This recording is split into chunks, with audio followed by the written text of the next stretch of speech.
Hey, how's it going everybody? ChaoticMeatball here, and welcome back to another FireRed LeafGreen 386 challenge video. So, we're finally getting into a Pokemon that I'd say is pretty difficult, and that's Pichu. I'm sure you've seen a few Pikachu solo runs throughout the internet, but there doesn't seem to be many Pichu runs, and I'm here to fix that. However, that's gonna be a big challenge to get over. We only get 5 moves by level up, no normal type attacking moves, and Sweet Kiss, which works for Confusion, Thunder Wave, and Thundershock. I'm sure you're already realizing how much of a nightmare Brock is going to be. At least we have a good selection of TMs, namely Thunderbolt for the amazingly consistent stab move, as well as Iron Tail, which is probably our best option for taking out Rock and Ground type Pokemon. We've also got Return, Protect, Hidden Power, and of course our best friend Double Team. I'll also say that I'm actually dumping off the Elite Four Round 2 from these challenges. Catching 60 Pokemon and doing the post-game just doesn't seem as engaging, since it usually ends up being a double-team stall fest. Aside from Chinchu. And it's just not that entertaining. Plus, that leaves more time for other challenges. Anyway, let's get into the rules. I can only use Pichu in battle, HM Slaves are allowed, no glitches, and no items in battle. However, held items and Pokeballs are allowed, since of course I need to catch the Spearow for a trade for my good old HM Slave Farfetch'd. But, let's get right into it. So, I modified the game using the Universal Pokemon Randomizer to change my starter to Pichu. I made sure to replace Squirtle, since fighting Venusaur at the end is likely going to be the most difficult choice. I also named myself Cha, and my rival Blah. I figured it'd be kinda funny if we were rhyming. So the first battle goes alright, though Bulbasaur resists Thundershock, so I figured using Charm would be my best choice, since Tackle then did the same amount of damage as Thundershock. He sealed his fate by using Growl and missing a tackle, allowing me to wail on him for the victory, even paralyzing so that I'd be able to rub some salt into that wound. The first obstacle we have, though, is getting past Brock, like I said. And we don't have access to attacking moves other than Thundershock. But we have access to Sweet Kiss, a move that allows for us to confuse another Pokemon. However, I don't have much defense, and Rock Tomb can obliterate me very, very easily, as shown by my many failed attempts. However, I'm just gonna be concise. It took me over 30 attempts and getting to level 20 before I could win. There were so many chance confusion shots, making sure my power points for Thunder Wave and Thundershock were drained before the battle. There was a lot of setup in order to make this even remotely feasible. Overall, I managed to survive through Geodude, using Tail Whip in order to make him do more damage to itself through confusion, surviving through Onix's Rock Tomb in attempts to KO, and eventually, I did win, though it took a way longer than I would want to admit.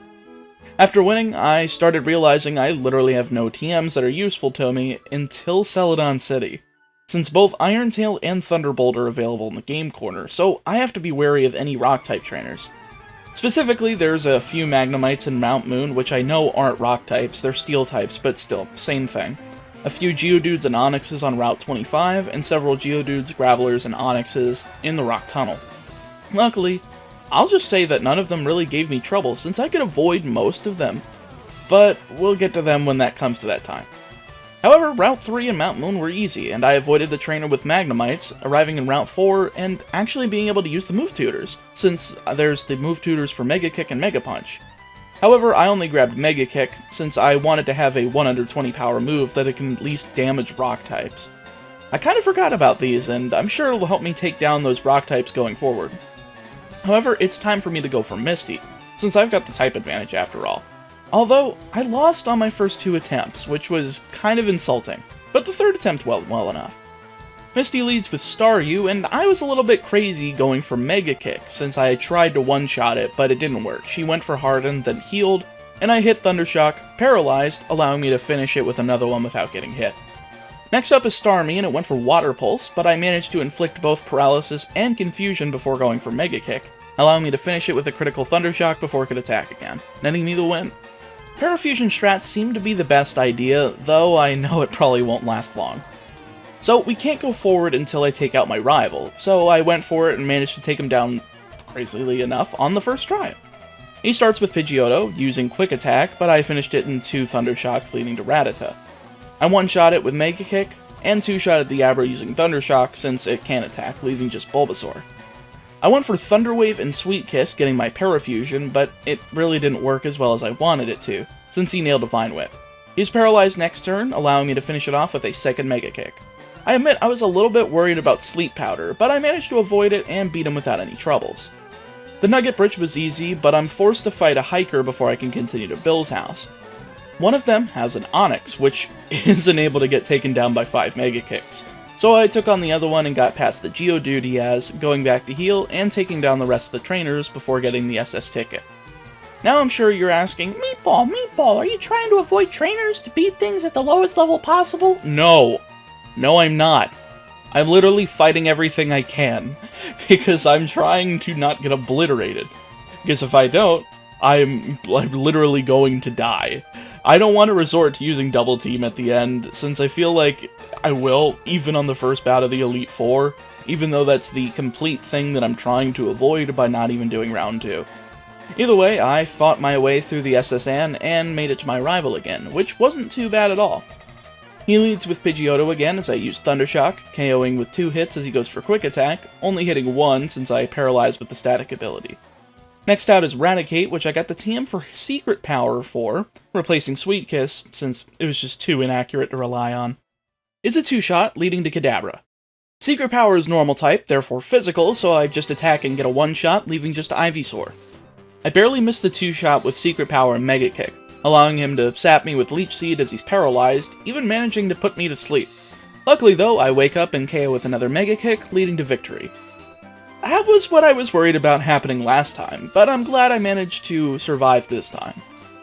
Anyway, with that out of the way, it's time to take out Lieutenant Surge, since I resist his main type, and Secret Power can paralyze electric types, which can possibly be very useful if I need it. After dealing with the dumb trash can puzzle, which literally is impossible to solve without having to fight traitors, I swear to God, it's time for Surge himself. He leads with a Voltorb as I go for Secret Power, doing over half as he uses Shockwave, barely doing anything before going down. Next out is Pikachu, which is a 1-shot with Mega Kick, leaving just Raichu.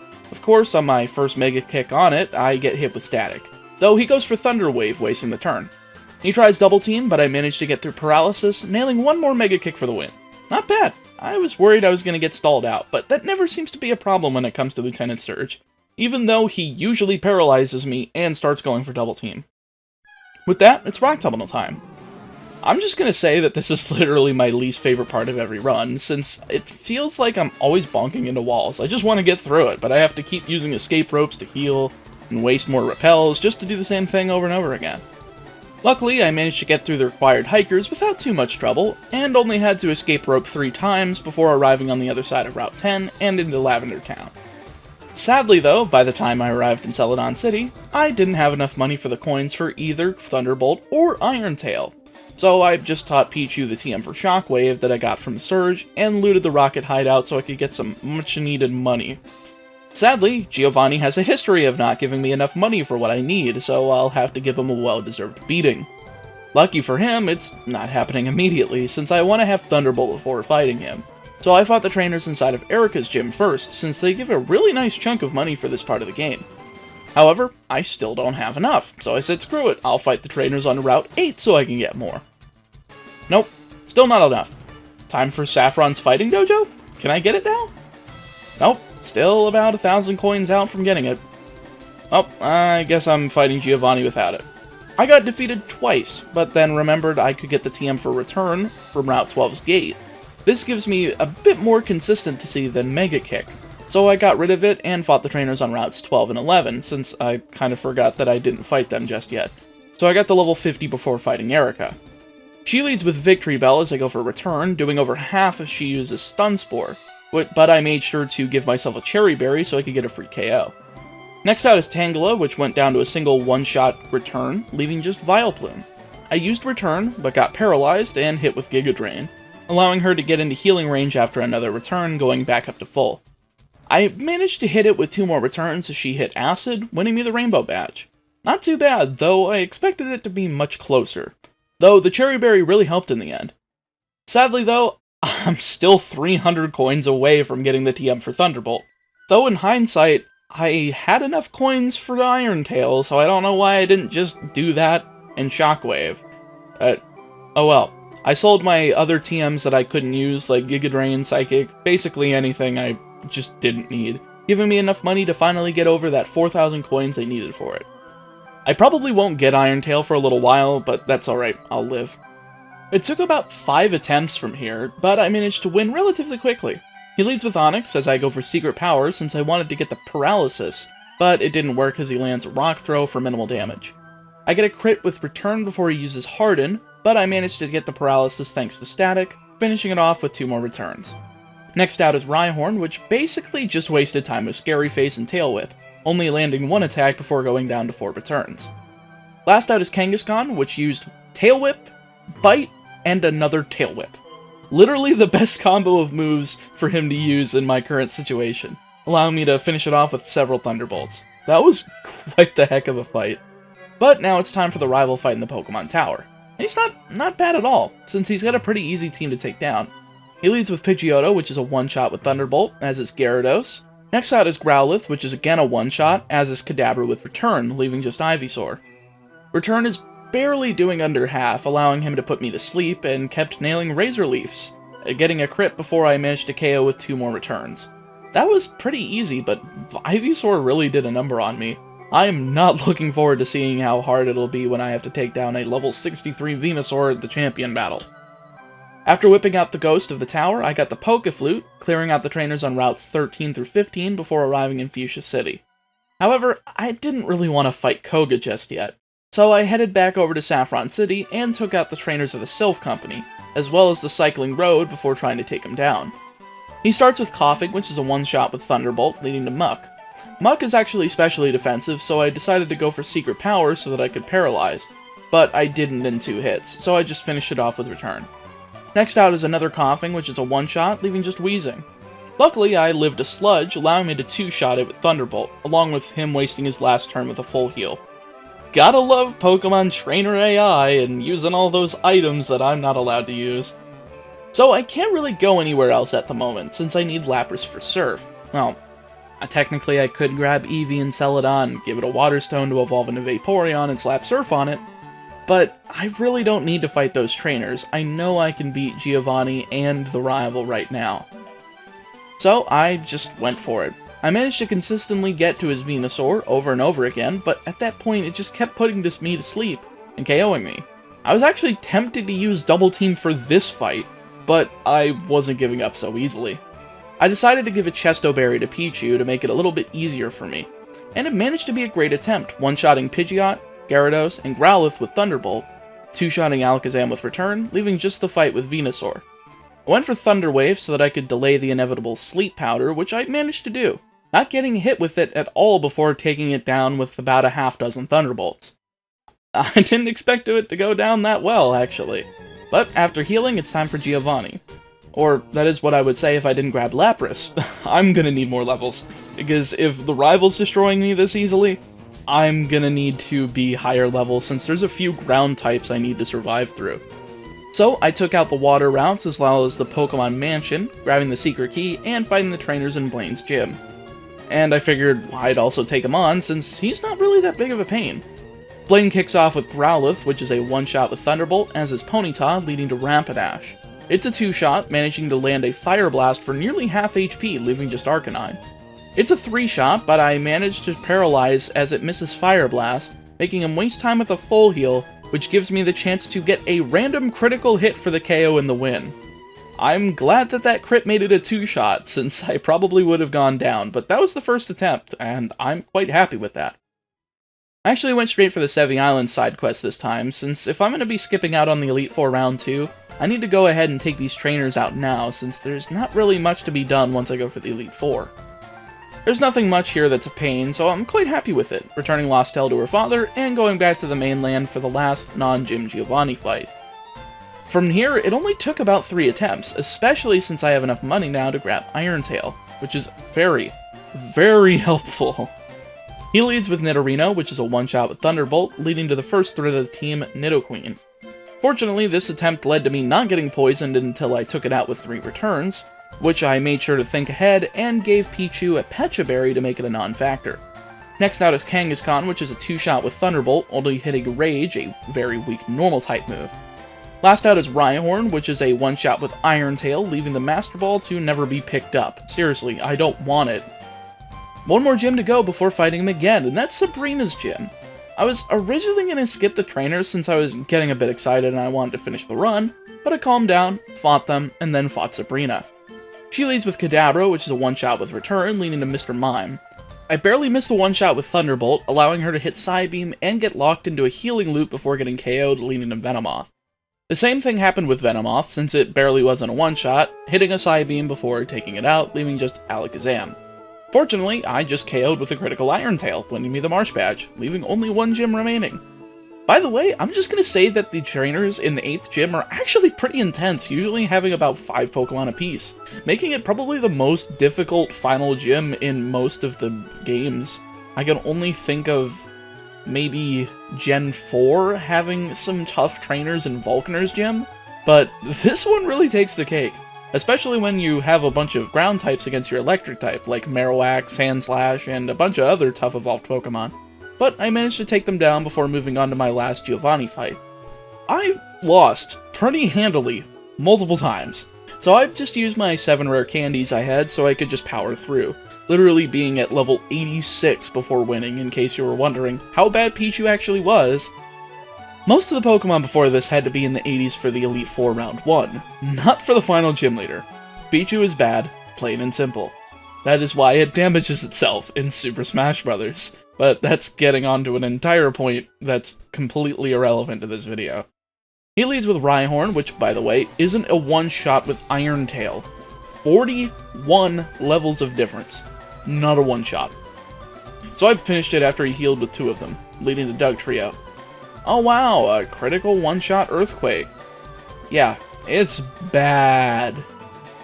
However, the winning attempt finally was good, since Rhyhorn was a one-shot with a high-roll Iron Tail. Dugtrio was a one-shot with it as well, leading to Nidoqueen. I managed to nail another 2 Iron Tails, KOing and leading to Nidoking. However, I physically couldn't win here, since if I don't get a crit, I get killed. But this attempt finally gave me a crit, allowing me to get to Rhyhorn. By the way, not a one-shot, because it's 5 levels higher than the other one. But I got the defense drop, giving me an oh-so-fluky win. I seriously have no idea how the heck I managed to win with this good of an attempt without going for like 5 hours. It was really hard, but I'm glad I managed to do it without Double Team. After that, though, I was expecting Rival 6 to be basically hell, but I somehow got it past it first try, giving me some sort of relaxation before the last few battles. Pidgeot is a one-shot with Thunderbolt after hitting Quick Attack, leading to Rhyhorn. I managed to get a crit, undoing the need for a high roll for a one-shot, leading to Gyarados, which is a one-shot with Thunderbolt, as it is on Growlithe, leading to Alakazam. Return is an easy half-damage move, but since he used Disable, I had to finish it with Iron Tail, leading to Venusaur, the most threatening thing on his team. But he's not that hard since he's only got Growth, Sweet Scent, Razor Leaf, and Synthesis, so he can't put me to sleep. He used a bit of Growth and Sweet Scent at the beginning, giving me enough time to rack up some damage and paralysis, but he went for Synthesis. This is bad, since I can't heal in battle, but he can, and he's still going for Growth. Luckily, I managed to get enough paralysis activations for me to KO, winning me the fight. My luck is pretty good, but I feel like that's going to end here with the Elite Four, because one victory road later, and here we are, level 89, and ready to fight. Hopefully I'll be able to get through the Elite Four without Double Team, but I really don't think I will. First up is Lorelei, leading with Dugong. She's a 2-shot with Thunderbolt, leaving her open after wasting her only attacking turn with Safeguard. Next out is Cloyster, and it's a 1-shot after using Protect, letting the Safeguard run out, and leading into Slowbro, which also wastes its only attacking turn with Amnesia, allowing me to KO with a second Thunderbolt. Next up is Lapras, which is a 2-shot, and it also wastes its second turn with Confuse Ray because I didn't hit myself. Last out is Jinx, which I managed to just snap out of it, nailing an Iron Tail for the win. That was very easy, but now let's see if Iron Tail will be enough to take out Bruno's 2 Onix. He leads with his first, missing Rock Tomb as I KO with 2 Iron Tails, leading to his second one. A whole bunch of tries later, and this happens, as I managed to get past it without having a single point of damage on me, making the rest of his team handleable at the very least. Hitmonchan is a 2-shot with Thunderbolt, missing a Rock Tomb before I can KO with the second one, leading to Hitmonlee. I nail an Iron Tail as he misses a Mega Kick, allowing me to finish it with another, leaving just Machamp. However, I know it can basically kill me immediately with Cross Chop. But the fact that it has pretty bad accuracy, and this attempt, I managed to get a miss on the first, and I crit on my second Thunderbolt to win. That was too much luck. Agatha's even worse. I literally can only use Thunderbolt and Iron Tail because Return does no damage to Ghost types, except to Arbok because it's Poison type. I can't win. I tried. I tried over 100 times. I can't. I could leave and come back after grinding it to level 100. But dang it, I've come this far and had a very lucky battle. I want to beat the Elite Four and be done now. So I slapped the Pichu with Double Team, essentially making it a very easy battle as you see here. I'm really starting to realize that this series is getting quite boring, so I think I'm going to move away from it and try to do some different challenges from now on. In fact, let me just make these last 3 battles a bit of an update for you guys as you watch the winning attempts. First of all, I'm actually going to be going back down to once a week upload schedule. YouTube payouts have been really bad recently, and it's led to me needing to get a part-time job to make up for it, so I'll be doing that. However, I am going to attempt to stream and get some highlights of doing challenges on stream, assuming I can get enough time to stream twice a week and edit them down, who knows. I really want to continue making good content for you guys, so this will probably be the only way I can do it for a while until either CPMs pick back up, or the channel grows enough to make up for it, because I don't see myself relying solely on YouTube going forward. If it eventually gets to that point again, great, but if it doesn't, I'm glad I got to spend a few months working on these videos just for you guys. Also, I want you guys to let me know down in the description what challenges you guys would like to see me stream, and do Small Ant 1 style highlights for. However, this probably won't be going into effect until next week, since this coming Wednesday is going to be a new super special video that was originally planned for a few weeks back, but I had to get a whole new corroborator for it. If you follow my Twitter or in my Discord, you already know who that is, but I'll leave that surprise to you guys who don't. Lastly, I'd like to thank you all for almost 25,000 subscribers. That's a quarter of the way to the silver play button, and admittedly, that's been one of my few life goals I've had. And I'm so happy that you guys have helped me to get a quarter of the way. Let's make the next 3 quarters and beyond even more fun. However, with those battles out of the way, let's take a look at Pichu's standings. Now, mind you, I haven't adjusted these times to be only through the main story, but it's pretty obvious Pichu was bad. I'm actually surprised it was even doable, since I know a lot of people struggle with using just Pikachu, and but hey, we're all about doing those difficult challenges here at the Chaotic Meatball YouTube channel. Anyway, be sure to like this video, comment, subscribe, again, just do whatever. Comment down below what challenges you'd like to see me stream. Anyway, I'll catch you guys next week. Have fun, be safe, I'll see you next time.